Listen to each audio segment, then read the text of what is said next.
हरे कृष्णा कृष्ण कृष्ण हरे हरे, हरे राम राम राम हरे हरे। ओम अज्ञानातिमिरन्दस्य ज्ञानाञ्जनशलाकया चक्षुरुन्मीलितं येन तस्मै श्रीगुरुवे नमः। श्रीचैतन्यमनोभीष्टं स्थापितं येन भूतले स्वयं रूप कदा मह्यं ददाति पदान्तिकं। वन्देऽहं श्रीगुरो श्रीयुतपदं श्रीगुरुं वैष्णवंश श्रीरूपं साग्रजातं सहगणा रघुनाथान्वितं तं सजीवं साद्वैतं सावधूतं परिजनसहितं कृष्णचैतन्यदेवं श्री राधा कृष्ण पादान सहगणा ललिता श्री विशाखान्वितांश। नमो विष्णु पदाय कृष्ण प्रस्थाय भूतले श्रीमते भक्ति वेदांत स्वामी निते नामिने। नमस्ते सरस्वती देवे गौरवाणी प्रचारिणे निर्विशेष शून्यवादी पाश्चात्य देशातारिणे। वांछा कल्पतरुभ्यश्च कृपा सिन्धुभ्य एव च पतितानां पावनेभ्यो वैष्णवेभ्यो नमो नमः। जय श्री कृष्ण चैतन्य प्रभु नित्यानंद श्री अद्वैत गदाधर शिवासादि श्री गौर भक्त वृंद। हरे कृष्णा कृष्णा कृष्णा हरे हरे, हरे राम राम राम हरे हरे। ओम नमो भगवते वासुदेवाय, ओम नमो भगवते वासुदेवाय, ओम नमो भगवते वासुदेवाय। नारायणं नमस्कृत्य नरं चैव नरोत्तमं देवीं सरस्वतीं व्यासं ततो जयमुदीरयेत्। नष्टप्रायेषु भद्रेषु नित्यं भागवत सेवया भगवते उत्तम श्लोके भक्तिर्भवति नैष्ठिकी। कृष्णाय वासुदेवाय देवकी नंदनाय च नंद गोप कुमाराय गोविंदाय नमो नमः। हरे कृष्णा। आज की इस क्लास में श्रीमद् भागवतम क्लास में सभी भक्तों का स्वागत है। कल हमने हरे कृष्ण प्रभु, हरे कृष्ण प्रभु जी स्वागत करना है। हरे कृष्ण सर, हरे कृष्ण प्रभु जी दंडवत प्रणाम। हरे कृष्ण दंडवत प्रणाम, हरे कृष्ण प्रभु जी सादर प्रणाम। हरे कृष्ण सादर प्रणाम। कल हमने श्रवण किया था 15वें अध्याय से, पहले स्कंद के 15वें अध्याय से किया था श्रवण पांडवों की सामयिक निवृत्ति। हमने देखा कि पांडव ने टाइमली अपने टाइम से रिटायरमेंट हुए और कहाँ चले गए, हम हिमालय की तरफ चले गए थे। अब उसके बाद में राजा परीक्षित ने जब राजगद्दी संभाली तो राजा परीक्षित की सबसे पहले मुलाकात होगी, जब राजा भ्रमण पे जाएगा सबसे पहले होगी उसकी मुलाकात कलयुग से। तो अध्याय 16 है, परीक्षित ने कलयुग का सत्कार किस तरह से किया।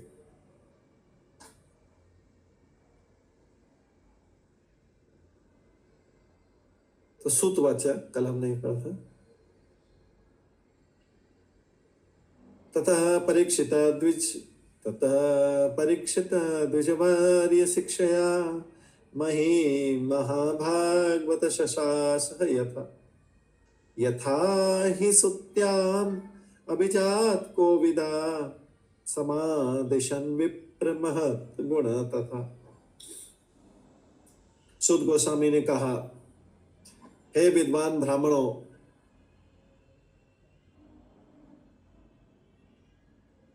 सूत गोस्वामी ने कहा, विद्वान ब्राह्मणों, तब महाराजा परीक्षित श्रेष्ठ द्विज ब्राह्मणों के आदेश के अनुसार महान भगवत भक्त के रूप में संसार पर राज्य करने लगे।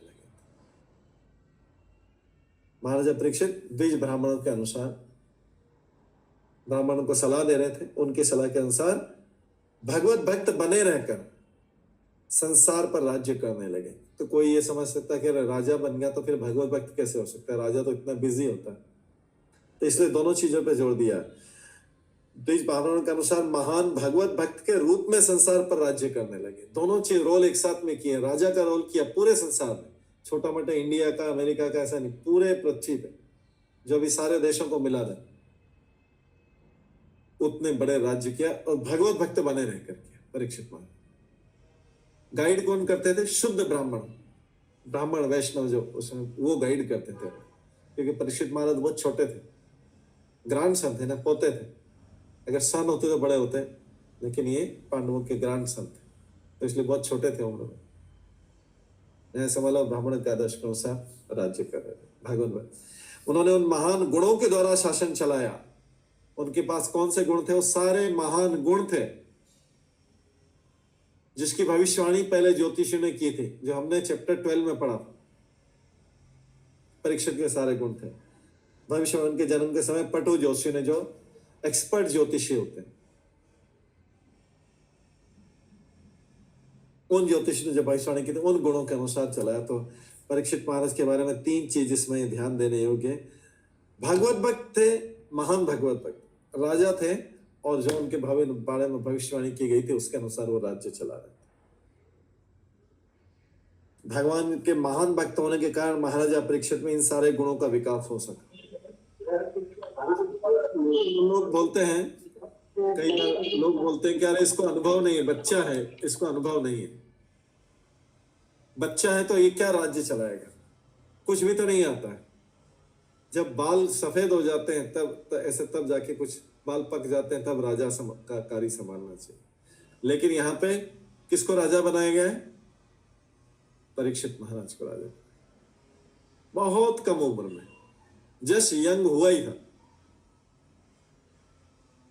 तो कैसे राज्य चला रहा है?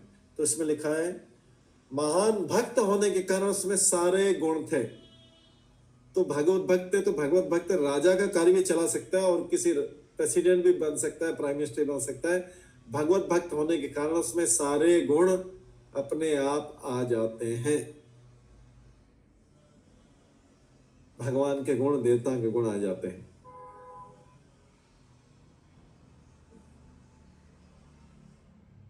यस्यात्मा भक्ति भगवता कंचना सर्वे गुणे समासते सुरा। ये भागवतम को श्लोक है। सारे गुण देवताओं के भी आ जाते हैं कोई भगवान का भक्त हो। तो ये नहीं बोल सकते कि राजा का तो एक्सपीरियंस ही नया नया अभी है, कुछ भी। भगवान का भक्त होने से सारे गुण आ जाएंगे उसमें, कुछ भी काम कर सकता है। प्रभुपाद ने भगवान के भक्त होने के कारण, हालांकि प्रभुपाद को तो कलकत्ता के इंडिया के बाहर का एक्सपीरियंस नहीं था, लेकिन अमेरिका जाके सारे विश्व में मंदिर खोल लिए। भगवान के भक्त के लिए और कोई एक्सपीरियंस की जरूरत नहीं, केवल क्या है, भगवान के भक्त होने के कारण जो गुण हैं उस गुणों से सब कुछ किया जा सकता है। यस्यास्ति भक्ति भगवत अकिंचना सर्वे गुणे समासते सुरा। जिसकी भगवान में भक्ति है उसमें सारे गुण अपने आप आ जाते हैं। तो अब हमें अपने बच्चों को बहुत सारे गुण, अलग अलग गुणों से खाना पड़ेगा, इधर क्लास उधर क्लास इधर क्लास सारी, उसके बजाय उसको भगवान का भक्त बना दो, सारे गुण आ जाएंगे। अच्छा भक्त बना, अच्छा भक्त बनाने से सारे गुण ऑटोमेटिकली आ जाएंगे। असली योग्यता भगवत भक्त होना है। असली योग्यता क्या है? भगवत भक्त होना, और धीरे धीरे सब गुण, ग्राह्य गुणों का विकास होता जाता है।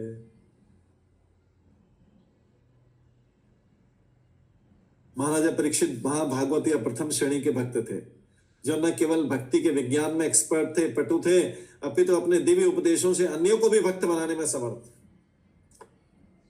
भगवान के भक्त में गुण रहता है। आप देख सकते हैं कहीं पे भी जो भगवान के उच्च कोटि के भक्त हैं, देखिए वो कुछ भी राज्य चला सकते हैं, कहीं पे भी, ज्यादा एक्सपीरियंस नहीं तो भी, क्योंकि भगवान के गुण है उनमें। और साथ में दूसरों को भी भक्त बना सकते हैं, दूसरे राजा को भी सलाह दे सकते हैं और दूसरे को भक्त भी बना सकते हैं। ये भगवान के भक्त होने का फायदा है। तो इसलिए सारी चीजों का सार है कि भगवान के भक्त बनी, हम सब लोग भगवान के भक्त बने, उच्च कोटि के भक्त बने, निम्न कोटि के नहीं। निम्न कोटि का भक्त क्या होता है? इधर भी करेगा, भगवान की भी पूजा करेगा, उसकी भी पूजा करेगा, उसकी भी पूजा करेगा, उसकी भी पूजा करेगा, इसके पूजा। उच्च कोटि का भगवान का भक्त है जो केवल भगवान की पूजा करे, बाकी सबका आदर सम्मान करे। आदर सम्मान सबका करेगा, लेकिन पूजा भक्ति एक ही भगवान की करे, कृष्ण की करे। अतः महाराज परीक्षित प्रथम श्रेणी के भक्त थे, टॉप क्लास भक्त थे। और इस तरह वे बड़े बड़े, फिर भी वे बड़े बड़े ऋषि और मुनियों से सलाह लिया करते थे। फिर भी उनको अभिमान नहीं था कि मैं बहुत बड़ा, तो वो फिर भी ऋषि मुनियों से सलाह लिया करते थे, शास्त्रों के आधार पर सलाह लेते थे कि राज्य का शासन किस तरह चलाया जाए।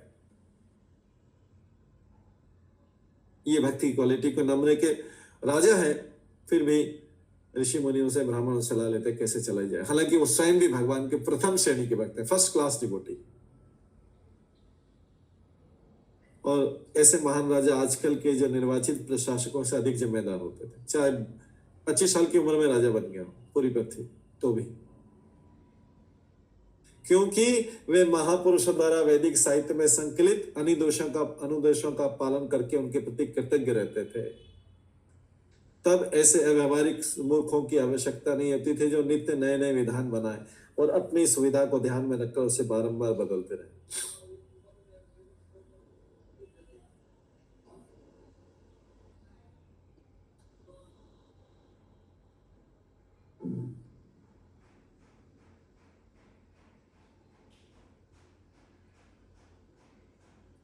क्योंकि विधि विधान तो पहले के मनु ने और दूसरे पराशर ने सबने सिखा दिए थे। मनु ने मानव सभ्यता का स्टार्टिंग में, तो नए विधि विधान क्या बनाना, उसके अनुसार चलो, जो ऑलरेडी बने हुए हैं विधि विधान ऋषि मुनियों ने बनाए उसके अनुसार चलेंगे तो उनको नया बनाने की जरूरत नहीं। उन्होंने जो विधि विधान बनाया था सारे युग के लिए बनाया था। जो पहले ऋषि मुनियों ने विधि विधान, नियम, कायदे, कानून जो बनाए थे उसको नया बनाने की जरूरत नहीं है। ऑलरेडी मुनियों ने, ऋषि मुनियों ने बना रखे थे। मनु संहिता है, मनु संहिता ऑलरेडी है, उसके अनुसार मानव धर्म का पालन होना चाहिए और नए नए कानून बनाने की जरूरत नहीं। अगर उसी को पढ़ लें, उसी को फॉलो कर लें तो पूरा विश्व चल सकता है अच्छी तरीके से। और महाराजा परीक्षित जैसे राजाओं की तो अपनी अपनी सलाहकार समिति रहती थी, उसमें सारे ब्राह्मण और बड़े बड़े विद्वान रहते थे। वे कोई वेतन नहीं लेते थे, सलाह देने के लिए कोई सैलरी नहीं लेते।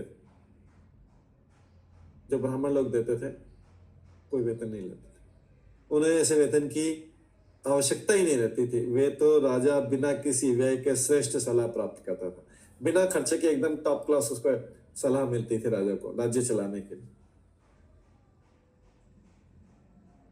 आधुनिक युग में इतने सारे सलाहकार, इतने सारे एडमिनिस्ट्रेशन, तो भी अन्याय हो रहा है। मनुष्यों को बचाया जा रहा है लेकिन पशुओं को मारा जा रहा है। किसके लिए? जीवा के लिए, खाने के लिए।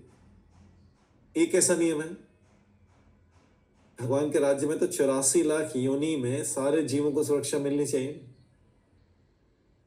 84 लाख योनि, 84 लाख, क्योंकि हम भी कभी 84 लाख योनि में थे।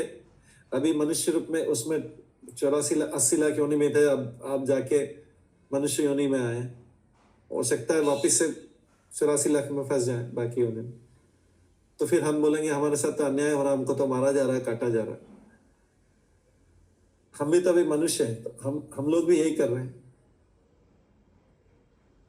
मतलब मनुष्य जाति ये कर रही है, हम लोग मतलब मनुष्य जाति ये कर रही है कि पशुओं को मार के खाया जाए। चाहे भक्त लोग नहीं कर रहे हैं लेकिन सारा संसार तो कर रहा है। पशुओं पर अत्याचार और पशुओं का वध। तो भगवान के तो नियम में ऐसा नहीं है। भगवान के नियम में तो पूरे 84 लाख योनि में जीवों को जीने का अधिकार है। तो इसलिए वे ऐसी गलत सलाह से नहीं चलाते थे कि पशुओं को तो मारा जाए और मनुष्यों को सुरक्षा दी जाए। पहले के ब्राह्मण ऋषि मुनि जो सलाह देते थे ऐसी सलाह नहीं देते थे। सभी लोग स्वरूप सिद्ध होते थे, बहुत ऊंचे लेवल के भक्त होते थे, जिससे लोगों को भी भक्त बना सके, लोगों को भी सही, राजा भी सही विचार दे सके। और वे सारे लोग जो सलाह देते थे उनको जानते थे मनुष्य जीवन का उद्देश्य क्या है। राजा भी जानता था।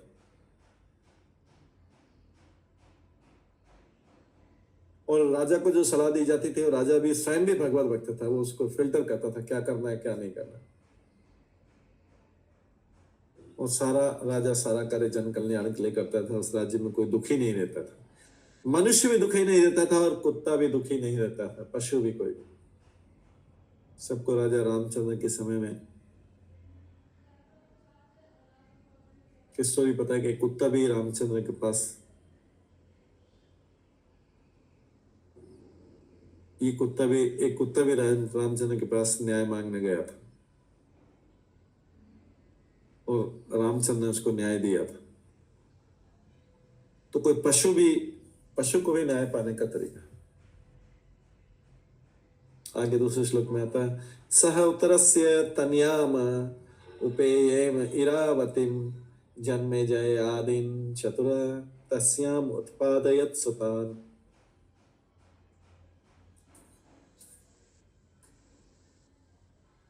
फिर राजा परीक्षित बैठे तो उनका परीक्षित का विवाह किया गया ब्राह्मणों की सलाह से, क्योंकि उनके पिता और माता सब तो चले गए थे।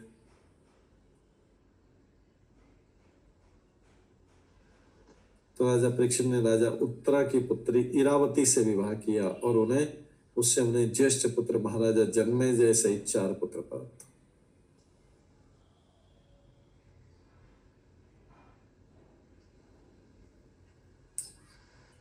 परीक्षित के कितने पुत्र हुए? जन्मेजय सहित 4 पुत्र हुए थे। मुख्य था जन्मेजय। ये जन्मेजय पुत्र जो है ये 2 कारणों से प्रसिद्ध था। कोई बता सकता है 2 कारण कौन से थे? आगे जाके राजा परीक्षित का पुत्र जो जन्मेजय, ये क्यों 2 कारणों से प्रसिद्ध हुआ? क्यों प्रसिद्ध हुआ था? आगे जाके परीक्षित के बाद आगे जाके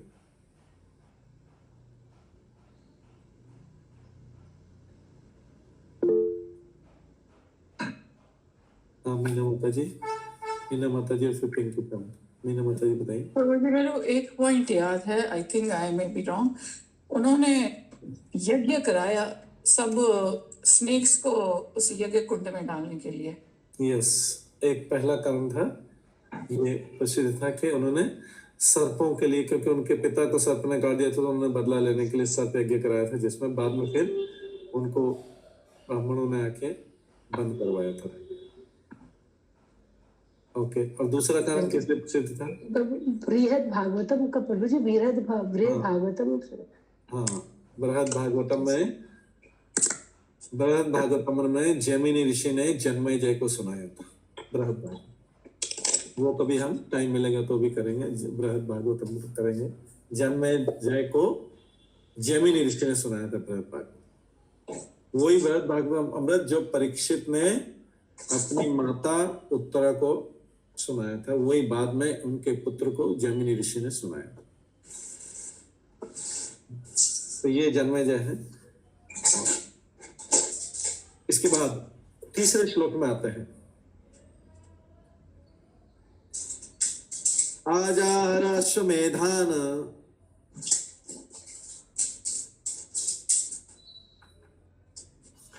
आजाहर अश्वमेधान त्रीन गंगायां बुरी दक्षिणान शारदत्तम गुरुं कृत्वा देवाय त्रक्षि गोचरा।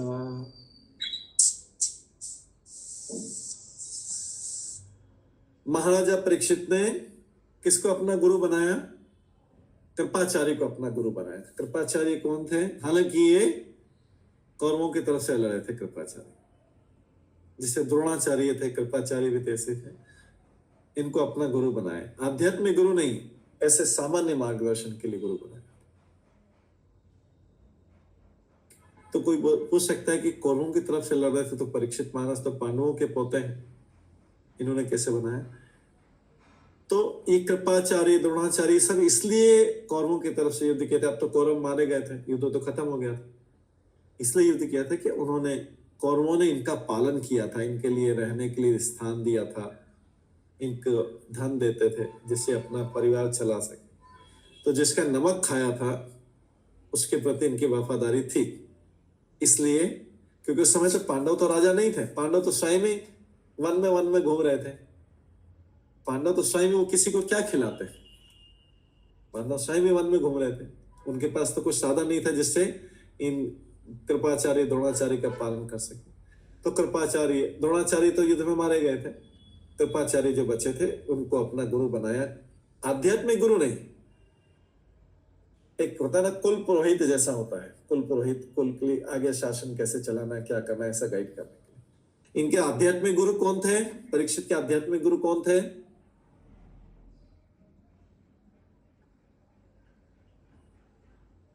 सबको पता है? हाँ शिवानी माता जी। प्रभु जी क्योंकि सुखदेव गोस्वामी से उन्होंने सुना था हाँ। पूरा, तो वही यस यस, सुखदेव गोस्वामी सुना था, इसलिए इनके आध्यात्मिक गुरु थे सुखदेव गोस्वामी। आध्यात्मिक शिक्षा सारी उन्होंने दी थी। ये जैसे कुल गुरु जैसे होते हैं जन सामान्य मार्गदर्शन करने के लिए वो थे। तो महाराजा परीक्षित ने, देखिए महाराजा परीक्षित के बारे में पहले तो बैठे, उनका विवाह हो गया, 4 जन्म में से 4 पुत्र हो गए। फिर उनको गुरु के बारे में बता रहे, गुरु कौन थे? कृपाचार्य थे। सुनने के बाद उन्होंने 3 बार अश्वमेध यज्ञ किए थे। अश्वमेध यज्ञ करना बहुत बड़ी बात थी। पूरे विश्व के सारे राजाओं को जो इनवाइट किया जाता है और हर एक को इनवाइट करने के बाद में जब यज्ञ खत्म होता है सबको रिटर्न गिफ्ट भी दिया जाता है। आगंतुक निमंत्रित को पर्याप्त दक्षिणा और ब्राह्मणों को भी दक्षिणा, बाकी को सब रिटर्न, सब कुछ को सबको कुछ न कुछ दिया जाता था। और चाहे राजा भी थे लेकिन मेनली दक्षिणा जो थी सारी के सारी वो ब्राह्मणों को और जो दूसरे पुरोहित थे उनको दी जाती थी। ये पूरे विश्व के लेवल का होता था, वर्ल्ड लेवल का यज्ञ होता था। इन यज्ञों में देवता भी आते थे। सामान्य लोग कई बार दर्शन भी, जो थोड़े पुण्यवान थे वो दर्शन कर सकते थे देवता। ये राजा लोग यज्ञ किस लिए करते थे?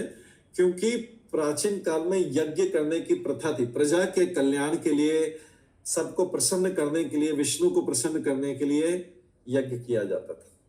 अभी जैसे हमको हरे कृष्ण महामंत्र चैंटिंग का लिखा, ये सारी सुविधाएं उस समय इतना शॉर्टकट, इतनी सुविधाएं दूसरे युगों में नहीं थी।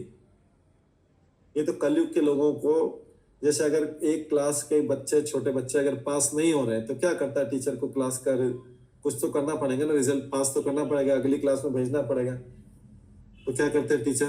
बोलता है अच्छा चलो ठीक है 50% में पास नहीं हो रहे, 33%, चलो 33% में पास नहीं, 20% मार्क्स, 20% मार्क्स में पास कर देंगे। 20% तो लाओ, फिर 20% नहीं, चलो 10% लाओ, मेरे को पास तो करना है, 10% मार्क्स लाओ, उतने ही लाओ, 100 में से 10 मार्क ले आओ, ठीक है पास कर दे। ऐसे ही कलयुग में भगवान ने बहुत सरल बना दिया कि चलो ये नहीं तो भक्त बन ही नहीं पाएगा कोई भी, सबको केवल हरे कृष्ण महामंत्र का बता दो, हरे कृष्णा कृष्णा कृष्णा हरे हरे, हरे राम राम राम, सबको भक्त बना दो। ये नाम ले लेके सबको भक्त बना दो। पहले भक्त बनाना इतना सरल नहीं था, लेकिन कलयुग के जीव, पता है भागवत में भविष्यवाणी की कि एकदम आलसी होंगे, समय वेस्ट करेंगे, व्यर्थ करेंगे, आलसी होंगे, कुछ गुण नहीं होंगे, मंद बुद्धि होंगे, मंद आयु वाले होंगे। ये सब देखते हुए इनको पास करना है किसी तरीके से, चलो हरे कृष्ण महामंत्र ले लो, पास, इसी से पास हो, यही करते हैं। वो भी लोग नहीं करते। तो ये इसी, लेकिन पहले बहुत बड़ी बड़ी चीजें करनी पड़ती थी। सतयुग में तो बहुत बड़ी तपस्याएं करनी पड़ती थी, लंबी चौड़ी। त्रेता युग में बड़े बड़े यज्ञ करने पड़ते थे, तपस्याएं करनी पड़ती थी। द्वापर युग में बड़ी बड़ी चीजें करनी पड़ती थी। कलयुग में इतना इजी कर दिया क्योंकि बच्चे पास नहीं होने सारे, हम सारे लोग जो है पास नहीं तो नहीं होंगे पास, इसलिए कलयुग में एकदम इजी कर दिया। तो पहले जो यज्ञ राजा लोग यज्ञ करते थे, सारी प्रजा यज्ञ में भाग लेती थी। पूरे विश्व के लोगों को बुलाया जाता था, सबको भाग लिया था, जैसे सब लोग धर्म का पालन करें। इसलिए राजा लोग जो टैक्स लेते थे, सारा धन यज्ञों पे, पूजाओं पे और लोगों के कल्याण में, धर्मशाला, कुआ, ये राजा लोग, क्योंकि उनके पास खजाने में धन था, तो धन टैक्स वो पहले भी टैक्स कलेक्ट करता था, टैक्स पहले भी लेते थे, लेकिन सारे टैक्स का उपयोग प्रजा के कल्याण के लिए, उनके भौतिक कल्याण और उनके आध्यात्मिक कल्याण दोनों के लिए किया जाता है। और बड़े बड़े यज्ञ किए जाते थे, देवता लोग भी आते थे, राजागण ऐसी यज्ञों के समय जी खोलकर खर्च करते थे। मतलब सबको दान देंगे, ब्राह्मणों को भी पूरी दक्षिणा देंगे, सबको भंडारा, सबको भोजन खिलाएंगे, जितने दिन यज्ञ चलेगा, 1 महीने 2 महीने चलेगा, सबको भोजन, ये सबको, तो बहुत जी भर के अच्छी तरीके से यज्ञ करते थे। सारी प्रजा यज्ञ में भाग लेती थी, विष्णु को आहुति देते थे, फिर उसके बाद में देवताओं को आहुति देते थे, जिससे क्या है, सब लोग प्रसन्न रहे, समय पर वर्षा हो, समय पर गर्मी पड़े, समय पर सर्दी पड़े, समय पर अलग अलग सीजन आए, लोग सुखी रहे, प्रजा सुखी रहे। एक राजा इसलिए करता था राजा, और उसमें बहुत धन खर्च करता था। उसकी तुलना की गई राजा कैसा काम करता था, जैसे संत लोग होते हैं ना, राजा भी वैसे ही था। कैसे होता है, जैसे बादल का एग्जाम्पल दिया। समुद्र जो होता है गर्मी में, गर्मी के जो महीने रहते हैं उसमें समुद्र का जो पानी रहता है उसको क्या करता है सूर्य, ये सूर्य कृपालु है। सूर्य क्या करता है, समुद्र के पानी को वाष्पित करता है। उसको समुद्र का पानी गर्मी में गर्म होके वाष्प बनता है और जाके बादल बनता है। ऐसे बहुत सारे बादल बन जाते हैं। फिर जब गर्मी की ऋतु, ग्रीष्म ऋतु समाप्त होती है तो ग्रीष्म ऋतु के बाद कौन सी ऋतु आती है, वर्षा ऋतु। तो उसके बाद जब ग्रीष्म में सारे नदी, तालाब, कुएं सब सूख जाते थे, तो ये समुद्र का पानी जो वैसे पीने योग्य नहीं रहता है, जो समुद्र का पानी है ये वैसे पीने योग्य नहीं रहता है, लेकिन ये जो बादल होते थे, समुद्र का पानी जब वाष्पित होता है तो वो बादल जो होते हैं उसमें पानी मीठा होता है, क्योंकि जो नमक है, सॉल्ट है, नीचे रह जाता है, वो समुद्र में ही रह जाता है। तो ऊपर जो बादलों में मीठा पानी था, तो जैसे गर्मी खत्म होती, सारे तालाब, नदियां सूख जाते, तो ये समुद्र का पानी के से जो बादल बने हुए वो मीठा पानी बरसा 4 महीनों तक, चतुर्मास के समय 4 महीने वो मीठा पानी बरसाता है, जिससे नदी, तालाब, कुएं फिर से भर जाए और इस तरीके से लोगों को पानी मिलता रहे, जल मिलता रहे, मीठा जल मिलता रहे। नहीं तो समुद्र का पानी नहीं पी पाएंगे। लेकिन उसी समुद्र से बादल बनते गर्मी में, क्योंकि गर्म रहता है, वो सारा पानी वाष्पित होता रहता है, नमक नीचे ही रह जाता है, समुद्र में ही रह जाता है, और ये मीठा पानी वर्षा के ऋतु में मिलता है इस तरीके से। और फिर बाकी 9 महीने ये लोग ये पानी खर्च करते रहते हैं, जो नदियों में, तालाबों में, कुओं में है, ये पानी खर्च करते रहते हैं। फिर गर्मी आएगी, फिर से तब तक खत्म हो जाएगा, फिर से समुद्र का पानी और जाएगा। फिर ये जो पानी खर्च होता है, ये खर्च होके भी कहाँ जाता है अल्टीमेटली, नदियों से भी, तालाबों से भी, या कहीं से, और सारा इकट्ठा होके, पूरे सिटी का पानी इकट्ठा होके फाइनली फिर से समुद्र में जाता है। लेकिन अभी समुद्र तो बहुत बड़ा है, उसमें गंदा पानी और साफ पानी उससे फर्क नहीं पड़ता है, क्योंकि उसमें तो पानी का वाष्प बनता है, पानी की भाप बनती है, वाष्पीकरण होकर बादल बनता है। जो कचरा है, नमक, सब कुछ नीचे रह जाता, सब कुछ नीचे रह जाता। तो शुद्ध पानी जो है, जो बारिश का पानी होता है, बरसात का पानी, शुरू के 2-4 दिन छोड़ दें, नहीं तो शुरू में धूल लाएगी, लेकिन कुछ अगर 10-15 दिन के बाद जो पानी आता है, जल आता है, एकदम शुद्ध होता है। वर्षा का जल डायरेक्ट आता है, एकदम शुद्ध होता है, किसी छत से नहीं आए, डायरेक्ट आए, जब वो एकदम शुद्ध रहता है। तो ये बादल, सूर्य ऐसा काम करता है, सूर्य देवता। इसी प्रकार से राजा भी क्या करते थे, राजा भी साल भर में टैक्स लेते हैं, पब्लिक से लेते थे। उस समय के राजा टैक्स लेते थे। वो जब टैक्स इकट्ठा हो जाता था तो फिर उससे अकाल पड़ता है या सूखा पड़ता है, तो लोगों को फिर जो है सारी सुविधाएं देते थे, उसी जो धन उनके खजाना में इकट्ठा था। और साथ में वो बीच बीच में यज्ञ भी, बड़े बड़े यज्ञ भी करते थे, दान भी करते थे, यज्ञ भी करते थे। पब्लिक का पैसा फिर से पब्लिक पे ही खर्च करते थे, लेकिन उचित समय आने पर। साल भर टैक्स लेंगे, लेकिन उचित समय आने पर, जब अकाल सूखा पड़ गया, पानी आ गया, दान देने का, गरीबों को दान देना, ब्राह्मणों को दान देना, वो सब करते थे, वो राजा लोग करते थे, उसी खजाने से करते थे। अपने लिए उसमें से थोड़ा सा लेते थे, अपने जीवन चलाने के लिए भी, तो उनका भी ऐश्वर्यशाली जीवन था, लेकिन वो अपने चलाने के थोड़ा देते थे। बाकी सारा हिस्सा, पब्लिक का पैसा वापस पब्लिक को दिया जाता, प्रजा का पैसा फिर से प्रजा के ऊपर खर्च किया जाता। अभी ऐसा नहीं कि प्रजा से पैसा लिया, सारा पैसा अपने घरों में इकट्ठा कर लिया, जनता का धन लूटा नहीं जाता था। राजा लोग जितना उसमें काम का वो अपना खर्च करते थे, बाकी फिर से पब्लिक के ऊपर खर्च करते थे। तो ये क्यों दिया उदाहरण, जैसे जो सूर्य होता है या बादल होते हैं, ये वर्षा जब गर्मी के समय लेके फिर उचित समय पे वापस दे देते थे। बादल पानी अपना रखते नहीं है, बादल, गर्मी में बादल बनते गए इकट्ठे हो गए, फिर गर्मी खत्म हो रहा है तो वर्षा ऋतु आ गई, तो बादल पूरा अपने अंदर जो पूरा पानी इकट्ठा किया है वो पूरा पानी बरसा देते थे और बादलों का जीवन भी खत्म हो जाता था। तो बादलों की तुलना संतों से की गई या संतों की तुलना बादलों से की जाती है। बादल क्या है, पूरा लिया और जो लिया वापस उतना दे दिया पूरा, और अपना जीवन भी खत्म, अपना जीवन भी प्रजा की सेवा में लगाते हैं। जैसे बादल हैं ऐसे राजा लोग भी करते थे, ऐसे सूर्य भी करता था, ऐसे ही संत लोग भी करते।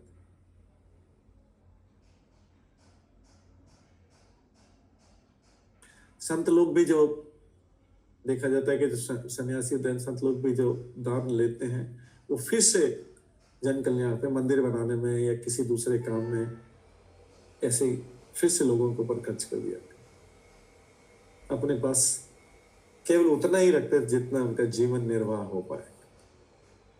ये सिस्टम होना चाहिए। ये बादल अपना पूरा जीवन कर देते हैं। ये भागवतम में आगे आएगा, 10वें स्कंद में भी आएगा। संत लोग भी ऐसे ही रहते हैं, लोगों से जो धन लेते हैं फिर से वापस लोगों के कल्याण के लिए खर्च कर देते हैं,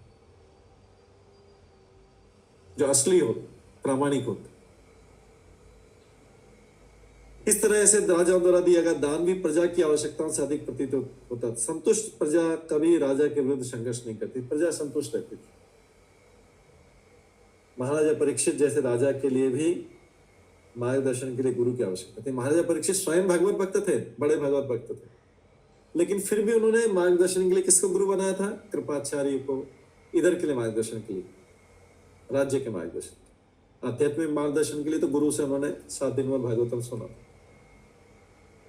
तो इसलिए गुरु की, राजा को भी जो स्वयं इतना बड़ा प्रथम श्रेणी का, ऊपर के पिछले क्या लिखा था, प्रथम श्रेणी का भगवत भक्त था, उसको भी गुरु की आवश्यकता थी।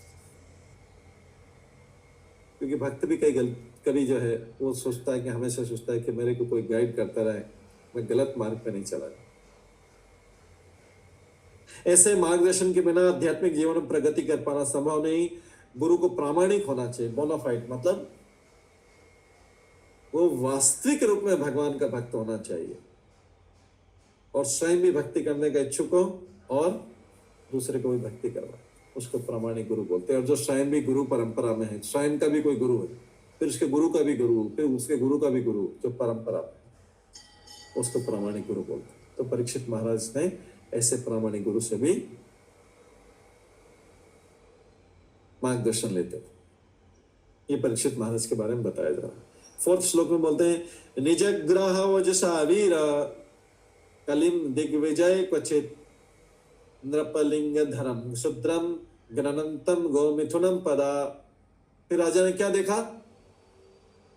पहले के राजा ऐसे छुप के अंदर महल में नहीं बैठे रहते थे, वेश बदल के निकलते थे, बाहर निकलते थे कि मेरे राज्य में क्या क्या चल रहा है देखता हूँ, कोई मेरे को गलत सलाह तो नहीं दे रहा है। राजा स्वयं देखने चला जाता। तो एक बार राजा क्या कर रहा था, एक बार महाराजा परीक्षित विश्व दिग्विजय करने निकले। चारों दिशाओं में कोई ऐसा राजा तो नहीं जो अधर्म का पालन कर रहा हो, और अगर होगा तो उससे फाइट करके उससे वही जीत लेंगे। तो विश्व में, पूरे विश्व में, वैसे तो उनका सारा जीता हुआ था, लेकिन फिर भी कहीं भी नया राजा बन जाता है कि वो कहीं माने नहीं बात। ये परीक्षित महाराज सम्राट था, सम्राट पहले कल भी हमने बताया था, परसों में, जो दिल्ली में बैठता था, हस्तिनापुर में बैठता है, वो सम्राट होता है। तो सम्राट था तो सारे राजाओं को देखने की कहीं कोई राजा विद्रोह तो नहीं कर रहा, सब कुछ कर रहा। तो ये निकला तो उसने देखा कि कलयुग का स्वामी, जो शूद्र से भी निम्न था, कलयुग का भी एक देवता होता है, वो उच्च कोटि के देवताओं में नहीं आते हैं, वो निम्न कोटि के जो 33 करोड़ देवी देवता रहते हैं, उसमें सतोगुण, रजोगुण, तमोगुण, तीनों गुणों के देवता रहते हैं। तो जो निम्न कोटि के देवता हैं, उसमें कली भी एक देवता है। इसका प्रवेश भी आना होता है। कलयुग को भगवान ने जो 4 युग बनाए हैं, सतयुग, त्रेता युग, द्वापर युग, कलयुग, तो जैसे द्वापर खत्म होता है, कलयुग को आना पड़ता है। भगवान का ऐसा नियम बना हुआ है, कलयुग का समय आएगा। तो कलयुग अभी 5000 साल पहले आ गया था, प्रवेश, कलयुग का देवता प्रवेश कर गया। किसने प्रवेश किया? कृष्ण चले गए, उसके बाद पांडव भी चले गए।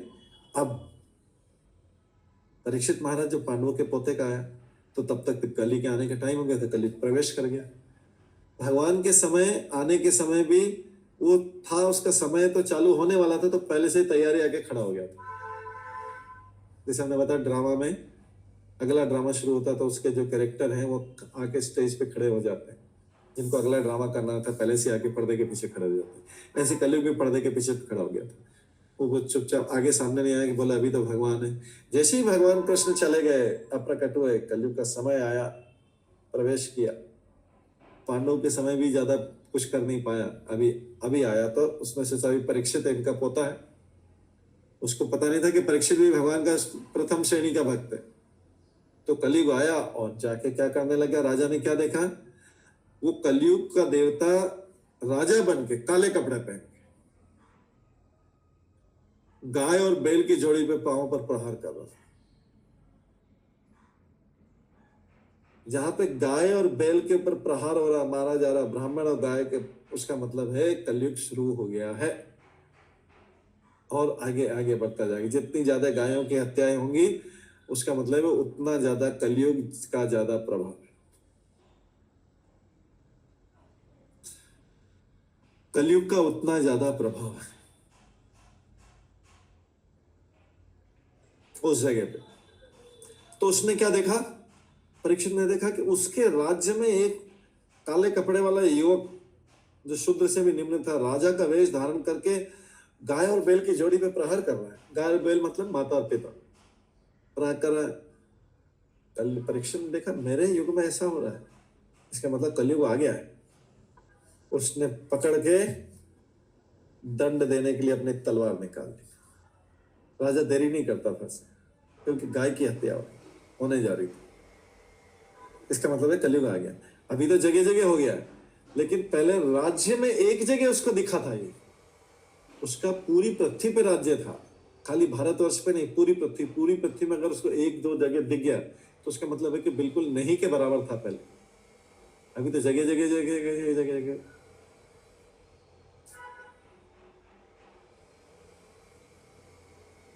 पशुओं का स्किन उतार के, उसकी त्वचा उतार के उसको लटका के खड़ा किया जाता, आओ खरीदो। वो लोग लाइन लगी रहती, मीट खाने के लिए लाइन लगी रहती। सुबह सुबह लोग पहुंच जाते हैं। एक दो जगह हम जाते हैं रास्ते, सुबह सुबह देखा वो उतना दे नहीं पाता है जल्दी, इतना जल्दी मीट की रिक्वायरमेंट को उसको इतना दे नहीं पाता, लोग लाइन लगा के खड़े। अभी कोई फेस्टिवल आ जाए, होली के टाइम लाइन लग जाएगी, छुट्टी रहेगी तो चलो मीट बनाते हैं। उसमें हालांकि दूसरे पशुओं का भी रहता है, लेकिन ये राजा के टाइम तो पहली बार हो रहा था कि वो पांव पर प्रहार कर। राजा ने तुरंत उसे पर्याप्त दंड देने के लिए पकड़ लिया। तो दिग्विजय मतलब होता है, दिग मतलब होता है दिशाएं।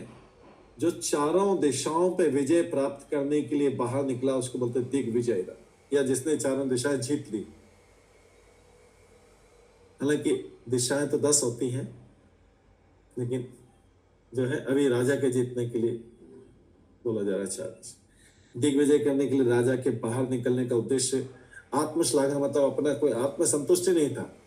वो इसलिए था कि कोई किसी का उत्पीड़न तो नहीं कर रहा है, कोई किसी को पीड़ा तो नहीं दे रहा है, कोई किसी को परेशान तो नहीं कर रहा है, चाहे मनुष्य हो चाहे पशु हो। तो उसने देखा कि गाय और बैल को वो राजा मार रहा है उसके टांगों। वो कलयुग का राजा, कलयुग का देवता था एक्चुअली, लेकिन राजा का वेश धारण किया होता, काले कपड़े पहने। कलयुग का लक्षण है काले कपड़े, इसलिए देखा कलयुग में फैशन हो गया ब्लैक क्लॉथ्स। लोग ब्लैक क्लॉथ्स, कई लोग, सारे लोग नहीं, भक्त लोग तो व्हाइट पहनते हैं, या फिर जो है मेल पुरुषों की बात कर रहा हूँ, व्हाइट पहनेंगे, या फिर सफरन, जो महात्मा लोग हैं, संत लोग, ब्रह्मचारी या सन्यासी, माता जी लोग साड़ी पहनेंगी। तो लेकिन पहले कई लोग हैं जो फैशन का ब्लैक, तो ब्लैक क्लॉथ कलयुग को रिप्रेजेंट करता है, फुल ब्लैक।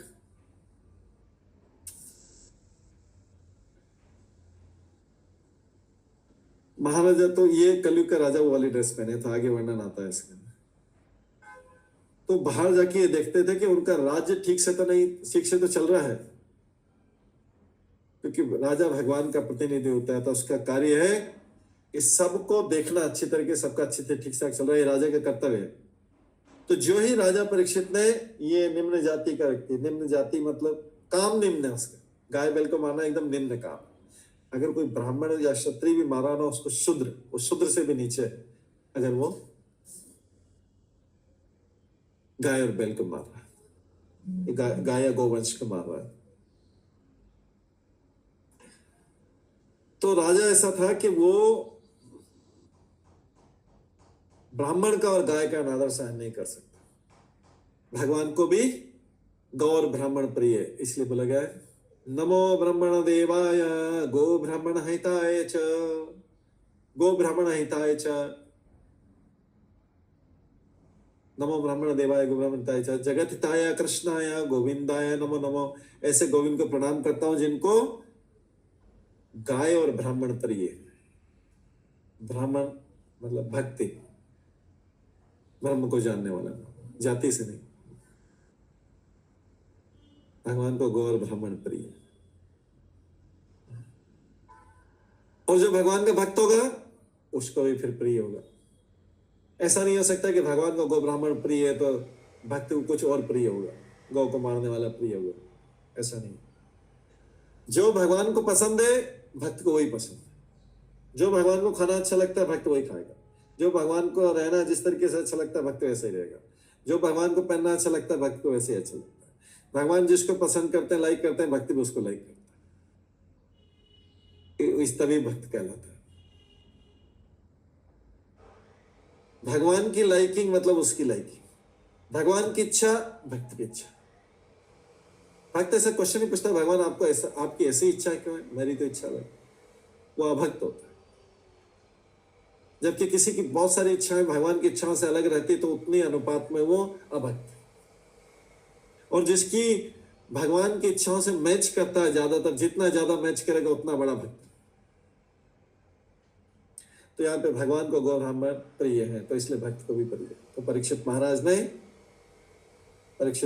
ने उनको अपमान होते हुए, अनादर होते हुए नहीं सहन कर पाया।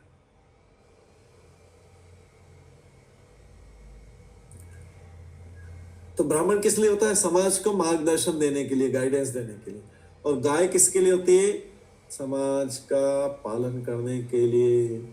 ऋषि मुनि तो केवल शुद्ध गाय का ही शुद्ध दूध पीते थे पहले, और उसी का घी बना के उसको यज्ञ में उपयोग करते थे।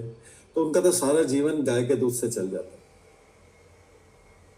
गाय का दूध अपने आप में बैलेंस डाइट है, संतुलित आहार है। गाय के दूध हम पहले बता रहे हैं, जो शुद्ध गाय का शुद्ध दूध है उसकी बात कर रहे हैं, ये दूसरी चीजों की नहीं बात कर रहे हैं, पैकेट वाले दूध की बात नहीं कर रहे हैं। गाय का जो शुद्ध दूध है वो, उसमें प्रोटीन, विटामिन, कार्बोहाइड्रेट्स, फैट, जो भी सब है, सारी चीजें जो डॉक्टर लोग बोलते रहते हैं, वो सब बैलेंस डाइट है पूरा। कोई व्यक्ति आराम से गाय के दूध पे शुद्ध गाय के दूध पे, शुद्ध गाय शुद्ध दूध पे रह सकता है। ऋषि मुनि पहले तपस्याएं करते थे, कई लोग आश्रम में रहते थे तो गाय के दूध पे ही रहते थे। उसी का मक्खन, उसी का घी को यज्ञ में उपयोग कर। तो गाय, इसलिए गाय माता के समान मानी जाती है, क्योंकि बालक अपनी माता का दूध तो 1, 2, 3 साल तक पी लेगा, उसके बाद तो उसको बाकी चीजें चाहिए, वो गाय के दूध से देगी। तो बाकी जीवन तो जो है गाय के दूध से पालन होता था, इसलिए गाय को माता माना जाता था। जो 7 माताएं थी, गुरु की माता, गाय माता, पृथ्वी माता, जन्म देने वाली माता, ये सब जो माता है, ये जो है पहले जो वर्णन आया था, ये सब माता है, उसमें गाय माता भी प्रमुख माता पालन करती है। गाय जब पालन करती है, जो दूध, जिसके दूध से पालन होता है, जिसका दूध पीते हैं, गाय का दूध पीते हैं, तो उसको मार कैसे सकते? कोई अपनी माता को मार सकता है? इसलिए महाराजा परीक्षित देखकर चकित है कि काला शूद्र, पूरे काले वस्त्र पहने, पूरे काला वस्त्र पहने। ये कलु का लक्षण है, लोगों को काला कलर अच्छा लगेगा। घर में भी अच्छा खासा लाइट आता रहता है तो बड़े डार्क पर्दे लगा देते हैं, एकदम डार्क, फिर अंदर लाइट जलाएंगे, ये उनको रहने में मजा आता है। एकदम डार्क कर देंगे, उनको सूर्य का प्रकाश भी अच्छा नहीं लगता, सनलाइट नहीं सर, एकदम पूरा डार्क करेंगे, पर्दे लगाएंगे और आराम से सोएंगे। डार्कनेस अच्छी लगती है कलयुग के लोग। तो महाराज परीक्षित देखकर सीखे काला शब्द राजा का वेश बनाए, मानव समाज के सर्वाधिक पशु गाय के साथ दुर्व्यवहार कर रहा था जब उन्होंने अपने राज्य में देखा। तो कलयुग का अर्थ कुव्यवस्था तथा कलह। इस कुव्यवस्था तथा कलह का मूल कारण है कि निम्न श्रेणी के निकम्मे व्यक्ति, जिनकी कोई उच्चतर महत्वाकांक्षा नहीं, जिनको ऊपर उठना नहीं, नीचे ही रहना है, राज्य के प्रबंध में अग्रणी बन जाते, वही शासक बन जाते, वही मंत्री बन जाते। ऐसे लोग निश्चित रूप से सर्वप्रथम गाय तथा ब्राह्मण संस्कृति को हानि पहुंचा। अभी कुछ साल पहले 2014, 15, 16 के आसपास कुछ लोग कलकत्ता में पब्लिक में ब्रेकफास्ट कर रहे थे गाय का बीफ खा के, बोलेंगे हम तो खाएंगे गाय के मांस को, बीफ को, तो उसको बना के खाएंगे। पब्लिक में खाया था, बोले जो लोग मानते होंगे मानने दो, लेकिन हम तो गाय का बीफ खाएंगे, हमको कोई रोक नहीं सकता। तो ऐसे लोग निश्चित रूप से सर्वप्रथम गाय तथा ब्राह्मण संस्कृति को हानि पहुंचाते हैं, जिससे सारा समाज नरक की ओर बढ़ता है। स्वयं महाराजा परीक्षित ने प्रशिक्षित होने के कारण ट्रेंड थे, तो संसार के सारे झगड़े के मूल कारण की गंध पाली कि यहीं से शुरू हो रहा है। जिस समाज में ब्राह्मणों का, ब्राह्मण मतलब जो ऊंचे वाले ब्राह्मण है, जो वास्तव में ब्राह्मण धर्म का पालन करते हैं, जिस समाज में ब्राह्मण और गाय को मारा जाता है, इनके साथ दुर्व्यवहार किया जाता है, धीरे धीरे वो समाज पतन की तरफ जाएगा। ब्राह्मण मतलब होते हैं विद्वान लोग, शास्त्रों के विद्वान लोग।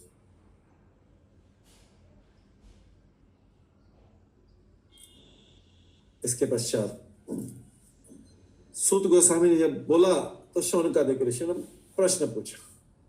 शौनकादिक ऋषि के मन में प्रश्न आया, तो 5वें श्लोक में श्री शौनक वाचा शौनकादिक ऋषि प्रश्न पूछते हैं। वो बोलते हैं कस्य हेतो निजग्राह कलिम दिग्विजय नृप नृदेव चिन्ह ध्रका शद्रक असोगाम य पदाहन तत्कथ्यताम महाभागा यदि कृष्ण कथाश्रयम। शौनक ऋषि ने पूछा, महाराजा परीक्षित ने उसे केवल दंड क्यों दिया? महाराजा शौनक ऋषि ने पूछा, मारे क्यों नहीं दिया? शौनक ऋषि तो ऋषि लोग बोल रहे कि उसने खाली दंड दे दिया खाली परीक्षित ने, अरे उसको तो पूरा मार देना। पूछे महाराजा परीक्षित उसे केवल दंड क्यों दिया, जबकि वो तो शूद्रों में अधम था, सबसे नीचे का व्यक्ति था, और उसने झूठा राजा का वेश बना रखा था, वो तो राजा था नहीं, और गाय पे पैर कर रहा था, छोड़ क्यों दिया? फिर उसको केवल दंड दे के क्यों छोड़ दिया? ये सब घटनाएं हमको बतलाइए। यदि इसका संबंध कृष्ण से हो तो, यदि इसका संबंध कृष्ण से हो तो हमें बतलाइए, इसका वर्णन कीजिए। तो देखिए पूछ रहे क्या बोल रहे हैं कि कथा कृष्ण से संबंधित होना चाहिए। अगर कृष्ण संबंधित में नहीं है तो मत सुनाओ हमको। हम चाहे प्रश्न पूछें, लेकिन ये कृष्ण कथा से संबंधित होना चाहिए, इससे कुछ हम सीखें अच्छे, जैसे कृष्ण के पास जाए, कृष्ण के नजदीक जा सके, भगवान के जन्म। नहीं तो हमको फालतू बातों के लिए कोई टाइम नहीं। तो पूछ रहे हैं ये सब घटना यदि भगवान कृष्ण की कथा से संबंधित हो तो कृपया इसका वर्णन कीजिए। मतलब वो बोलते हैं कि हम गलत भी पूछ सकते हैं प्रश्न, आपको लगता है कि हमारा टाइम वेस्ट नहीं होगा, इसका कृष्ण से संबंध है, तो आप बताइए। तो देखिए सुनने के लिए 28,000 ऋषि पूरे टाइम सुनने के लिए बैठे, लेकिन अपना टाइम वेस्ट नहीं करना चाह रहे, दूसरी चीज सुन रहे। कृष्ण से संबंध होना चाहिए जो बात सुनेंगे, कितनी बड़ी बात है।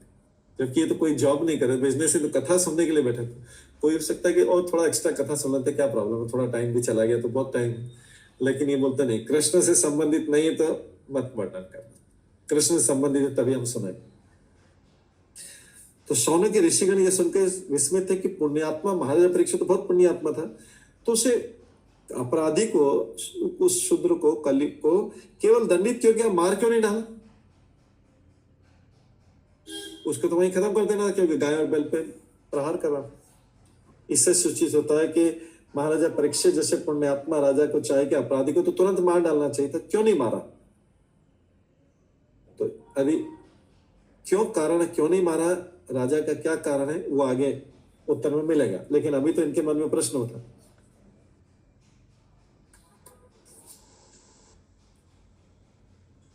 उस समय के ऋषि मुनि को तो आश्चर्य हो जाता अगर बोलते कि अरे कलयुग में आगे आएगा। अभी हमारे टाइम में तो बोले कि कलयुग जैसे लोगों को, कलयुग के राजा जैसे लोगों को पहले तो मारने की बात करें, या तो वो राजा, उनको मंत्री बना दिया जाएगा, उनको एमएलए एमपी बनाया जाएगा, लोग उनको वोट देके चुनेंगे,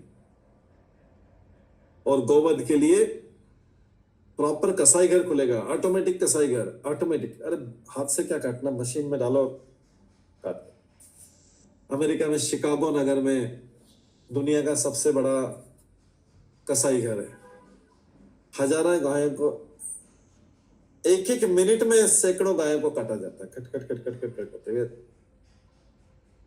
पूरा मशीन से उनके ऐसे उनको एक कतार में मशीन के ऊपर खड़ा कर दिया जाता है, फिर उनको ऐसे मशीन से cut cut cut cut cut करते हैं। एक ही घंटे में हजारों पशु कट जाएंगे, और फिर उसके बाद ऑटोमेटिक मशीन है, उसके बाद उसका त्वचा निकाली जाएगी, ये सब किया जाएगा, ब्लड अलग किया जाएगा, साफ सुथरा करके उसको धुआ के फिर उसके बाद पैकिंग भी ऑटोमेटिकली पैक करके फिर कहाँ पे चला जाएगा, मार्केट में, super store, super market, mall में।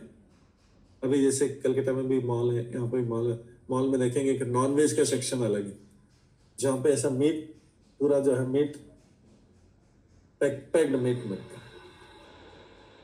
उसका एक अलग है। सुपर मार्केट में जहाँ पे राशन लेने जाओ, ये जाओ, कपड़े, राशन, ये सब एक सुपर मार्केट, वहाँ पे अलग है, मीट का अलग सेक्शन। ये सब ऑटोमेटिक कट किया, उसका स्किन निकाला, त्वचा निकाला, सब कुछ किया, ड्रेसिंग किया, ये किया, वो किया, और पैक करके ये लो, अब आप अपने ब्रेकफास्ट लंच डिनर के लिए लो, ये यूज करना। तो लोगों ने वो दृश्य नहीं देख पाते, उनको तो प्रोसेस्ड मीट, ड्रेस्ड मीट मिला, उसको खाना चालू कर देते। फिर उसके बाद आगे उसको क्या क्या बनाना है, कैसे करना है। तो ये कलयुग में, उस समय तो ऋषि मुनि सोच भी नहीं सकते थे। उस समय तो बोल रहे कि राजा एक कलयुग जो है खाली मार रहा था गाय बैल को, उसी को ऋषि मुनि पूछ रहे इसको वध क्यों नहीं कर दिया, इसको दंड देके क्यों छोड़ दिया, अभी तक किसको किसको दंड देंगे।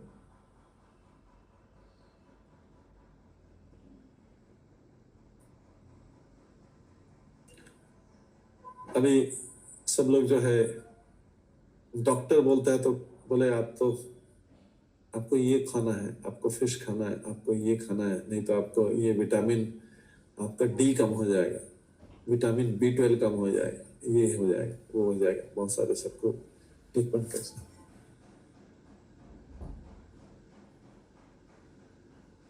जो फैमिलीज पहले, जो परिवार लोग, जो समाज पहले पुण्य का काम करते थे, कभी नॉनवेज को टच भी नहीं करते थे, मांसाहार को टच भी नहीं करते थे। अभी कुछ दिन पहले हमारे घर में बेल बजी, बोला कि आपका डिलीवरी आया। हमने देखा क्या है, एक के बाद एक 3-4 अंडे के बॉक्स थे पूरे। हमने बोला इधर तो नहीं आए होंगे, ये तो इधर आप आशा भी नहीं कर सकते इधर। बोले नहीं, ऐसे ही नंबर बताया तुमने। फिर आप चेक कर, फिर चेक किया तो फिर कहीं और ऊपर किसी ने मंगवाया था, लेकिन जिसका नाम लिया वो तो अच्छे समाज से, जिस समाज में पहले टच नहीं किया जाता था मीट और एग, इसे टच नहीं किया जाता, उनके यहाँ वो 3-4 बॉक्स आया था, उस पर लिखा था egg egg egg egg egg packed egg. हमको बड़ा आश्चर्य हुआ कि इस समाज में तो खाते नहीं थे पहले। इस समाज के लोग तो अभी भी, जो ओल्डर जनरेशन, अभी भी टच भी नहीं करते हैं मीट, कभी नॉनवेज, लेकिन उनके यहाँ एग के बॉक्सेस आए हुए थे। फिर सब जो वेजिटेबल वाला आता है स्टेट गवर्नमेंट की तरफ से सब्जी बेचने के लिए, हर कॉम्प्लेक्स में बाहर भी आते हैं जो गवर्नमेंट की तरफ से आते हैं, उनके पास सब लोग डिमांड कर रहे हैं कि भाई इसके पास, इसको तो एग और वो भी देना चाहिए। मीट भी लाना चाहिए, क्यों नहीं, खाली सब्जी क्यों लाता है, एग और मीट भी लाना चाहिए। और वो भी सभ्य समाज से बोला जाता है। ऐसा नहीं कि कोई बोल दे कि दूसरे दूसरे धर्म के लोग बोल रहे हैं। दूसरे धर्म के लोग नहीं बोल रहे थे, हिंदू धर्म के लोग ही बोल रहे थे, क्या रे वो क्यों नहीं लाते हो आप सामान साथ में? तो उन्होंने बोला कि नहीं, मना किया कि यहाँ पे वो चीज़ नहीं लाना है। बोले नहीं नहीं नहीं, अभी वो भी लाना चाहिए साथ में, खाली सब्जी सब्जी और फ्रूट्स को क्या करें। तो ये है तथाकथित सभ्य समाज। पशुओं को खत्म करने पे, खा के खत्म करने पे तो ले भाई। तो इसलिए यहां पर शौनकादिक ऋषि ये प्रश्न पूछ रहे हैं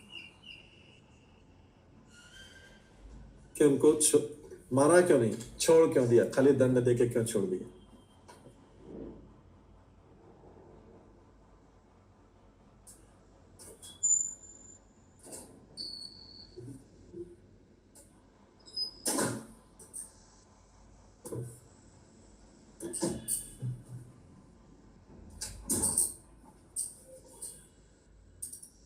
भागवतम में जो भी संबंध आ गया कृष्ण या कृष्ण के अवतार से संबंधित चीजें होंगी। इसलिए भागवतम सुनने का सबको रिकमेंड किया जाता है कि भागवतम में कोई फालतू टॉपिक नहीं रहे। कृष्ण या कृष्ण के अवतार से या उनके भक्तों से संबंधित रहे। तो भागवतम के सारे टॉपिक श्रवणीय है। अभी कोई दूसरा टॉपिक भी दिया जाएगा तो वो जैसे कलयुग का भी दिया जा रहा है, तो कलयुग का इसलिए दिया जा रहा है कि किस तरीके से धर्म का उल्लंघन हो रहा था। कृष्ण सभी मामलों के शुद्ध करता हुए, चाहे जैसे भी हो। इस संसार में हर वस्तु प्रकृति के तीनों गुणों से उत्पन्न होगी, कारण अशुद्ध है। इस संसार की हर चीज अशुद्ध है, किंतु जहां पे कृष्ण आ जाते हैं वो चीज शुद्ध हो जाती है। तो अगले 6 श्लोक में बोला गया, अथवास्य पदाम्भोज मकरंद लिहाम सताम के मन्ये असत आलापे आयुष यत असत व्यय। भगवान के भक्त भगवान के चरण कमलों से प्राप्त मधु के चाटने के आदि। भगवान के चरण कमल में तुलसी भी निवास करती है, पुष्प भी और भक्त भी निवास करते हैं। तो भगवान के चरण कमलों पे बोला जाता है क्यों निवास करते हैं सारे लोग, क्योंकि उनके चरण कमलों में मधु शहद जैसा स्वाद आता है। भगवान के चरण कमलों,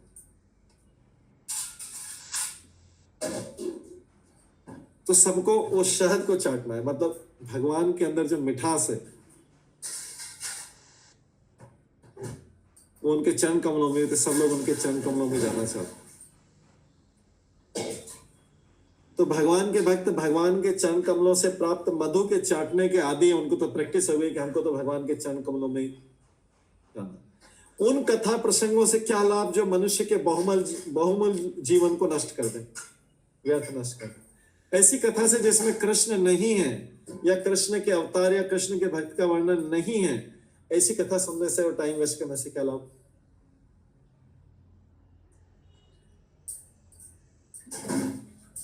तो इसलिए सबको है कि कृष्ण कथा, क्योंकि कृष्ण कथा, कृष्ण के चरण कमल से ही गंगा निकली। कृष्ण के चरण कमल में तुलसी विराजमान रहती है, पुष्प भी चढ़ाए जाते हैं कृष्ण के चरण कमल में ही चढ़ाए। कृष्ण के चरण कमल में भंवरे भी घूमते रहते हैं, क्योंकि सारे पुष्प जो है कृष्ण के चरण कमल में चढ़े, तो भंवरे भी घूमते रहते हैं। भंवरे जैसे पुष्प का स्वाद लेते हैं, ऐसे ही भगवान के भक्त कृष्ण के चरण कमल के समान। जैसे कमल के आसपास भंवरा घूमता रहता है, बम्बल भी घूमता रहता है भंवरा, क्यों? उससे कमल से रस लेने के लिए घूमता रहता है। ऐसे कृष्ण के चरण भी कमल के समान है। और सारे भक्तों की तुलना किससे की गई? सारे भक्तों की तुलना भंवरे से की गई।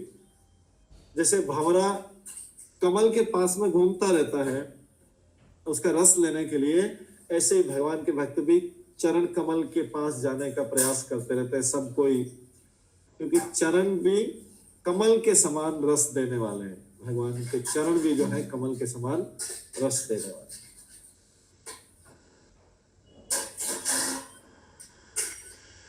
ये जो है यहाँ पर शौनकादिक ऋषि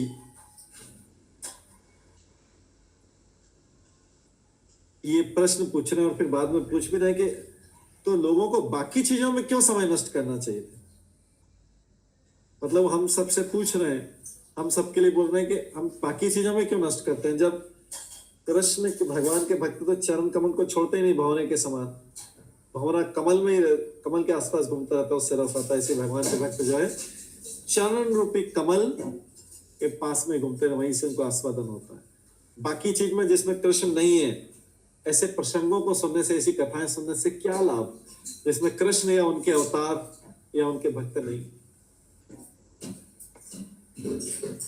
क्योंकि तात्पर्य प्रभुपाद बताते हैं कि कृष्ण और उनके भक्त दोनों ही दिव्य स्तर पर हैं, दोनों ही ऊपर के स्तर पर। इसलिए भगवान कृष्ण और उनके शुद्ध भक्तों की कथाएं दोनों ही बराबर है, दोनों ही उत्तम है। इसमें भागवतम में भगवान कृष्ण के भक्त की भी बहुत सारी कथाएं आएंगी, कृष्ण की भी आएंगी, उनके अवतार की भी आएंगी। तो यहाँ पे बोला जा रहा है भागवतम में कोई ऐसा नहीं कि भक्त की कथा सुने, जैसे अभी हम परीक्षित महाराज की सुन रहे हैं तो वो सोचे कि अरे भक्त की कथा, ये तो भक्ति की कथा सुन रहे हैं, हमको तो भगवान की कथा सुननी। यहाँ पे बोल रहे हैं भक्त और भगवान की कथा बराबर है, क्योंकि भक्त किस लिए प्रसिद्ध है। हम भक्त का नाम क्यों लेते हैं, हम परीक्षित का नाम क्यों लेते हैं, क्योंकि कृष्ण का भक्त है। तो ऑटोमेटिकली भगवान का नाम तो जुड़ ही जाएगा, भगवान का नाम तो आ ही जाएगा। जब भक्त की कथा करेंगे तो भी भगवान का नाम आ ही जाएगा। बिना भगवान के भक्त कैसा, देखो बिना भगवान के कैसे भक्त हो सकते, उसका नाम तो भक्त नहीं होगा, उसके कोई और नाम उपासक बोल देंगे या कुछ बोल देंगे, लेकिन जहां पे भक्त का नाम है वहां मतलब भगवान का नाम है। इसलिए भागवतम में कृष्ण, कृष्ण के अवतार और कृष्ण के भक्त संबंधी कथा। तो हमको पहले ही बोल दिया उन्होंने कि हमको ये क्यों छोड़ा, राजा परीक्षित ने कलयुग को क्यों छोड़ दिया, हमारा क्यों नहीं, अगर ये कृष्ण से संबंधित है तो हमें बताएं इसको। इसलिए यहाँ पे महाभारत का ज्यादा वर्णन नहीं है। क्यों? महाभारत, पूरे महाभारत में खाली भागवत गीता में कृष्ण के वचन हैं और कुछ ऐसे ऐसे प्रसंग हैं, जैसे हमने पिछले भी प्रसंग सुने थे, उत्तरा को कैसे बचाया था भगवान ने, ऐसे ऐसे प्रसंग। इसलिए भागवतों में वही खाली प्रसंग है जो डायरेक्टली कृष्ण से संबंधित या कृष्ण के भक्तों से संबंधित है। पूरी महाभारत इसमें नहीं। पूरी महाभारत जिसको पढ़ना वो अलग पढ़े। इसमें महाभारत के वो प्रसंग है जहां पे भक्तों को शिक्षा देने के लिए और जो भगवान से संबंधित, उतना ही महाभारत का उतना ही वर्णन है। पूरा महाभारत का यहाँ पे वर्णन नहीं, महाभारत के लिए अलग है, क्योंकि इसमें सारे प्रसंग जो है वो भगवान से संबंधित नहीं। लेकिन फिर भी जिनका सुनने में रुचि है, ऐसे नॉवेल से, उपन्यास से, दूसरी चीजों से, तो अच्छा है कि फिर महाभारत।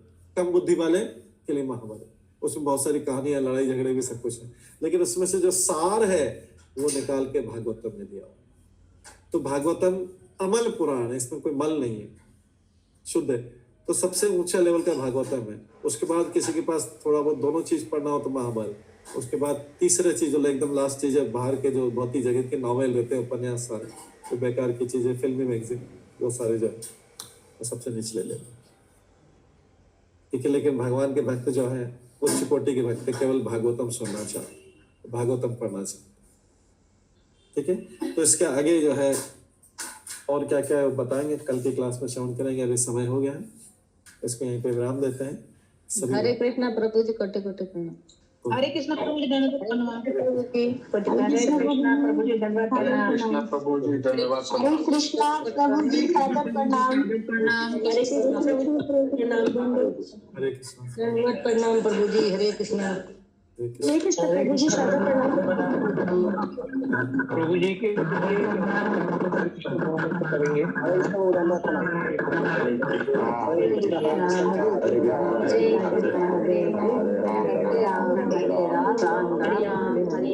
राम